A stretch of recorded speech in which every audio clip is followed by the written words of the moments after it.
Stay tuned. So, my son was 13 months when I found out I was pregnant again. Yay! I never thought I'd go that route, but God did it. So, this pregnancy was smooth. Everything was going well until January 8, 2000. I woke up in pain, hallucinating, screaming, shouting, fire, fire, but there was no fire. Everybody thought, what's gone wrong with this girl? Is she out of her head? I didn't know what was going on. I couldn't move. I couldn't remember 5 months pregnant, 20 weeks. I was carried to hospital. I spent 2 weeks in hospital, and I was told that my pelvis had collapsed with the pregnancy, that my baby was her femur bone was too long, and she was head down, ready to pop out, but, well, not popping out. And they didn't know what to do. I was in so much pain. You couldn't take painkillers. Pregnant women don't take painkillers. There was no painkiller given. After 2 weeks, they said, there's nothing wrong with the baby. You have to go home. So I went home. Remember, I didn't have to be on bed rest. Different pregnancy, different challenges. So I was confused. What am I going to do? I couldn't move. And the next thing, they gave me a wheelchair to move around in the house, and a walker. And that was the that was the most funny thing, because I couldn't cope. I was all alone in my dad's house, and eventually I had a carer come to look after me. And guess what? I had to send my son back to Africa to be with my sister. Separation for the toddler. It was too much for me, but I couldn't walk. I was in so much pain. And no, I was afraid. My dad's house in London didn't have a bathroom downstairs, and 3 times a week my parents would take me out in the garden to give me a bath at 4 o'clock in the morning, and then they would wheel my wheelchair into the kitchen to get some heat, because they left the fires on, and then get some heat, because I needed to have some kind of water on my skin.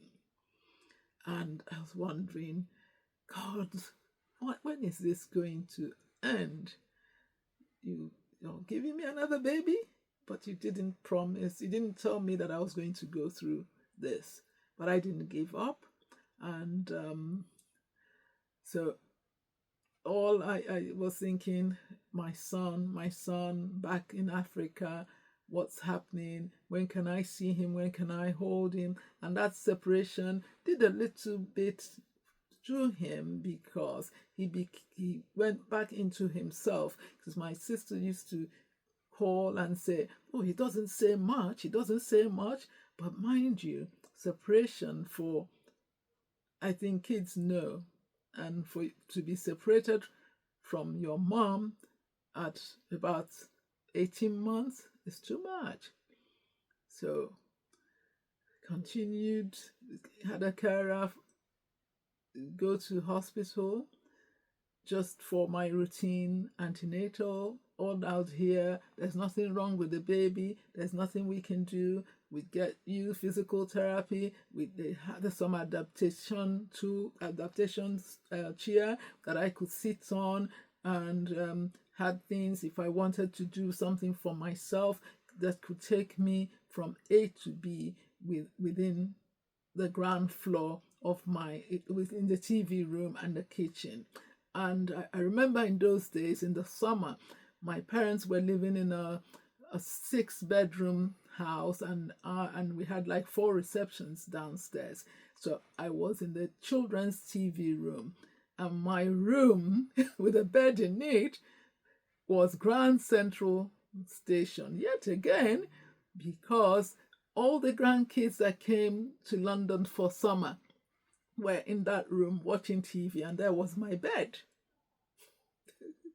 Another experience that can make a movie. And that was my bed. So I remember March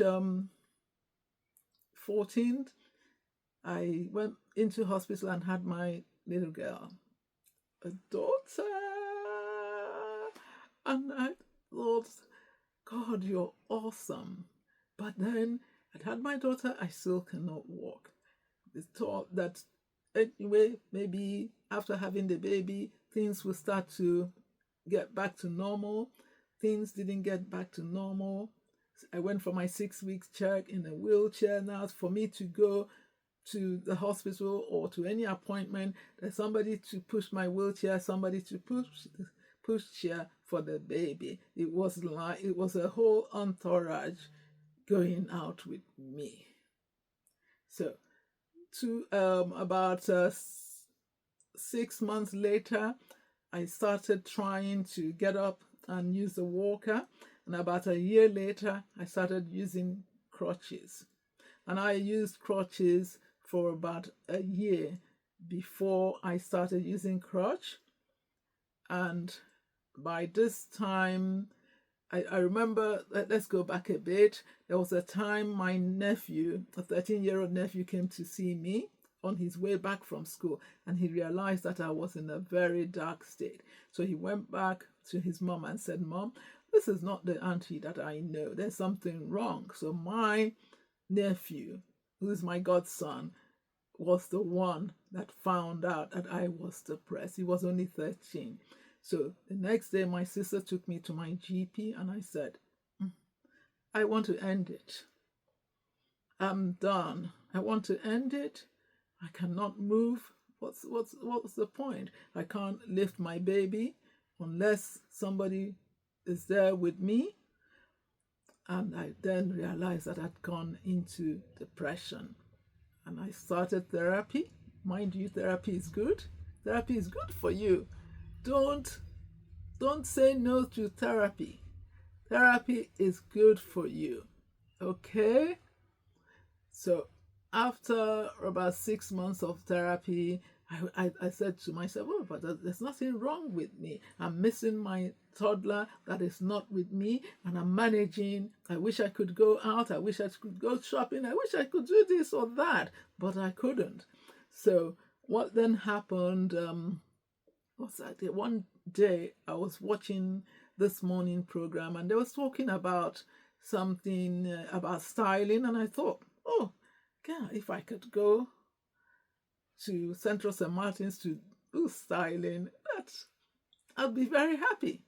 So my next appointment with my therapist, I said to her, oh, I'd like to go and take this course on styling. And she said, oh, how are you going to get there? And I thought, you gotta be joking. You gotta be joking with me. I'm going to show you. So I then purposely did not go for appointment. I said, look, there's something happening. I have hospital appointments, so give me time after my hospital appointment so that they don't clash. I'll come back to clinic. So the next day, I made it to the door of the TV room, and I collapsed down on the floor. My baby was asleep in the cot. I was lying there until my sister came to see me. I couldn't get myself up. Then I thought, I've done it, I've moved. Then the following year, and I didn't tell anybody what my plan was, apart from what I'd said to the therapist and how she thought, well, you're not going to make it. Then the next day, I made it to the next door. Then the next day, to the next door, and the next door, and it continued like that until I was able to get to the front door. When I got to the front door, about a week later, I realized that I'm going to get to the gate.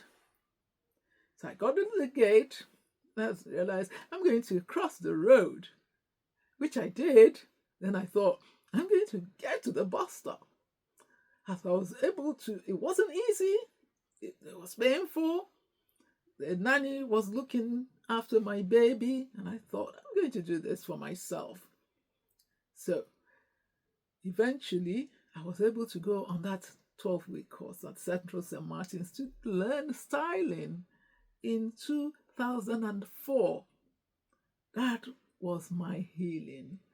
And I remember after I finished my course and I went back to my therapist, and I was sitting in the reception, and she looked at me, did not recognize me because I'd gone from 150 kilo in weight to 54 kilos.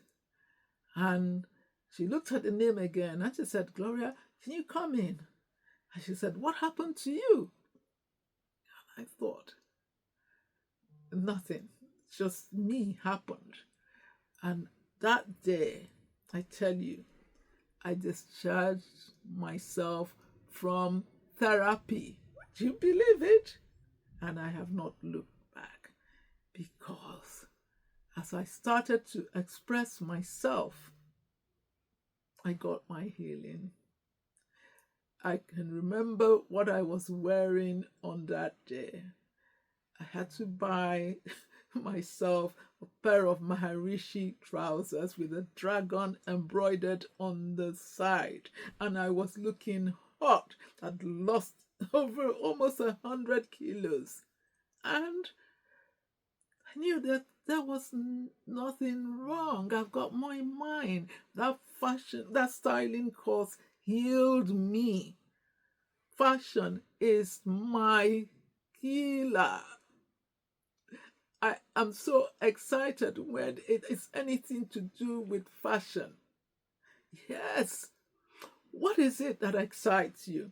What is it that is your passion? What is it that when everything else is going wrong, that you can rely on? Remember, when you're in that dark place, all you have to do is express yourself. Express yourself through writing. Express yourself through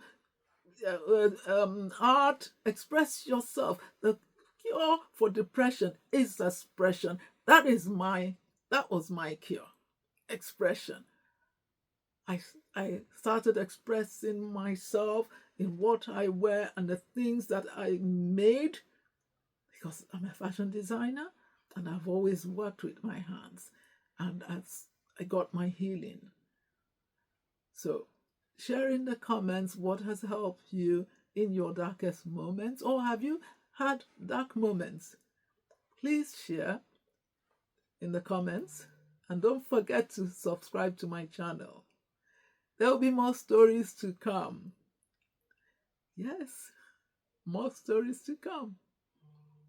Thank you.